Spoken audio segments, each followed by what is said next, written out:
chatter about like why we should involve ourselves, what have Palestinian people done for us, that sort of rhetoric. So for all the WhatsApp aunties and people on Facebook who, you know, are against fighting for Black and Palestinian solidarity, what would we say to them? That's a great question. And I reject the premise. Right? You don't do right because somebody did right by you. You do right because it's right. It's an ethical question to me.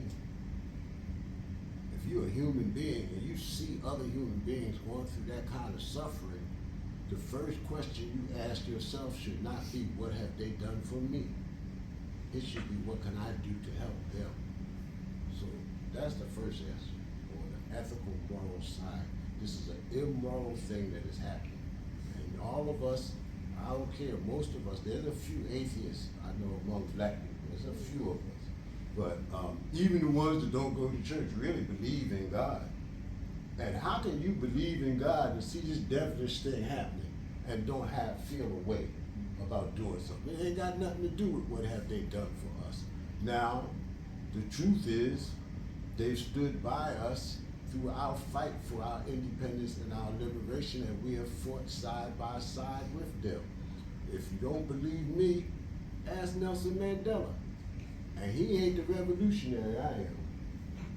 But Nelson Mandela made it clear. The Palestinians have stood by us every step of the way in our fight against apartheid, and we will stand by them every step of the way. And he said that people in the West make the mistake of thinking that their friends are our friends.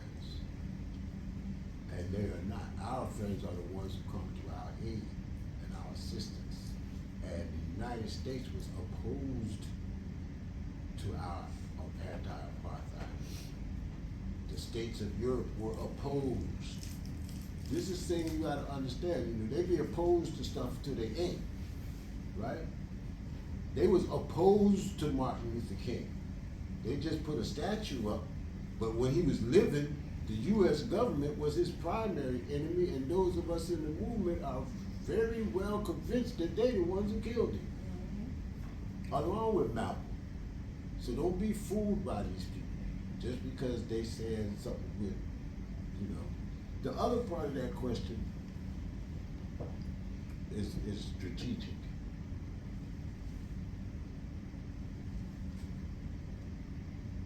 Every point on the planet where African people are catching hell, and I guarantee you, wherever there are African people, there are people catching hell, right?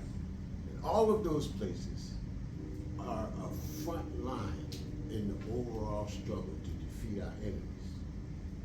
And in each of those places, based on our history, we have to fight the enemy somewhat differently. But the point of it is that we have to fight them everywhere at the same time. Now, who are these enemies we are fighting? Well, it's imperialism and it's capitalism. Who are the people that the Palestinians are fighting? It's imperialism and capitalism in the form of Zionism. So they fighting the same enemy you fighting on a front where you are not, while you're fighting on a front where they are not. It seems to me, logically, even if we don't discuss what comes after the fight, that we need to connect with the Palestinians in an ongoing struggle to defeat imperialism. We have to come together with them to defeat our enemy. These are the same people who tell you black people will never get together. We'll never unite. And then they tell you it's a dream. African unity is a dream. But African unity is not a dream. African unity is not living happily ever after. African unity is not skipping down the street holding hands singing glory, glory, hallelujah. African unity is a prerequisite of our struggle to defeat our enemy. We got to come together to defeat the people who are oppressing us. It's a requirement. And it will not happen spontaneously. It can only be the consequence of a conscious act made by organized people who understand the fight that they're engaged in and the enemy they're confronted with. So that unity presupposes the organization of the people and solidarity between those who are organized in one place with those who are organized in another place. It's all the same struggle. Martin Luther King said, injustice anywhere is a threat to justice everywhere. That's not a slogan. That's a statement of fact. And the fight for injustice, against injustice, in one place is intricately tied to the fight against injustice in another place. Even if the people engaged in the fight have no conscious understanding of each other. It's all the fight. I guarantee you, Joe Biden know, these imperialists know who's fighting them over here, and who's fighting them over there, and who's fighting them over there, and who don't have links with who in that fight. And they're doing everything they can to keep us from having these relationships that link us together, because they practice what? Divide and conquer all the time. So you're talking about their principles now. Lies, settlers, divide and conquer. Same thing happened to the Palestinians, same thing happened to the Africans, same thing happened to the Native Americans. Same struggle, different form. So this is how we answer this question. And before, there's no sense in answering the strategic question if you can't answer the ethical question, right? Because you have to have an ethical commitment in your heart before you will commit your strategic action, right? So we could tell them what the Palestinians did for us and what we did with them and how we fight side by side, but if you ain't got no heart in your body, and if you don't have some ethical foundations that connect you to humanity, then all that strategic talk is not going to do you any good.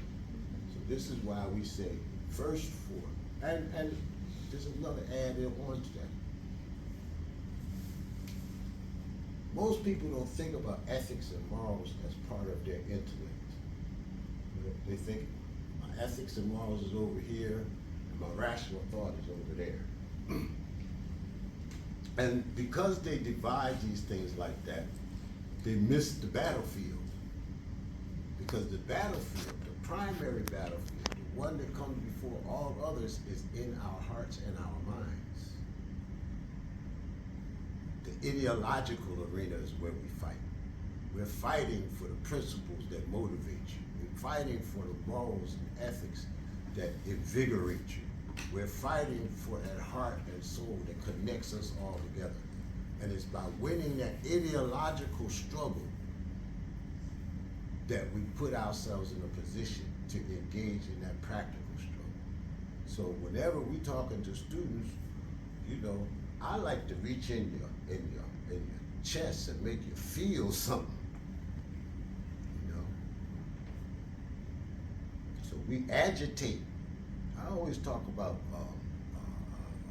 armed struggle, about the fight that we're engaged in, about being anti-imperialism, anti-this, anti-that, anti the next thing. Well, why? Well, that's called agitation, right? We're trying to get into your mind and disrupt that thinking process that has you do nothing. We're trying to agitate you, because an agitated mind is a mind that has something on it. It's concerned about something. And because it's concerned, it's seeking answers. It wants to end that agitation. So we agitate you in order to encourage you to educate yourself, to give you an impetus and a motive to investigate for yourself. This is why we agitate you. And then we educate you in order to get you to organize, right? Because if you go through this education, you're going to realize very shortly, I can't do this alone. And that leads you to organization. So we say agitation, education, organization, right? But you understand the psychological aspect of those statements. We come for your heart and mind because we know that if we get your heart and mind, then we have access to your rational thinking process. If we have access to your rational thinking process, we can easily show you the necessity for organization. So this is how this struggle unfolds, you know, and it's an ongoing process because people take it in. Some people hear what I'm saying now, and it won't mean nothing to them. They'll hear something next week that adds to their understanding, and something the week after that that adds to their understanding, and one day some little kid will come and say, what's Zionism? And it all click, bam, oh wow, they got it. Because it always, and I don't know another way to say this, but it always comes to a what I call a come to Jesus moment, right? Because the society is lying to you, your parents are lying to you, your teachers are lying to you, the government is lying to you. Everybody's filling you with lies and chaos and confusion. And there comes a moment in time when you start analyzing the world for yourself and say, damn, Christopher Columbus didn't discover nothing. Somebody lied to me. Ain't no Santa Claus. Somebody lied to me. My daddy put that quarter under there and took my tooth. Nobody lied to me. America is the best place on earth. Somebody lied to me. Right? And we need to get that come to Jesus moment, each of us individually, so that we can move on.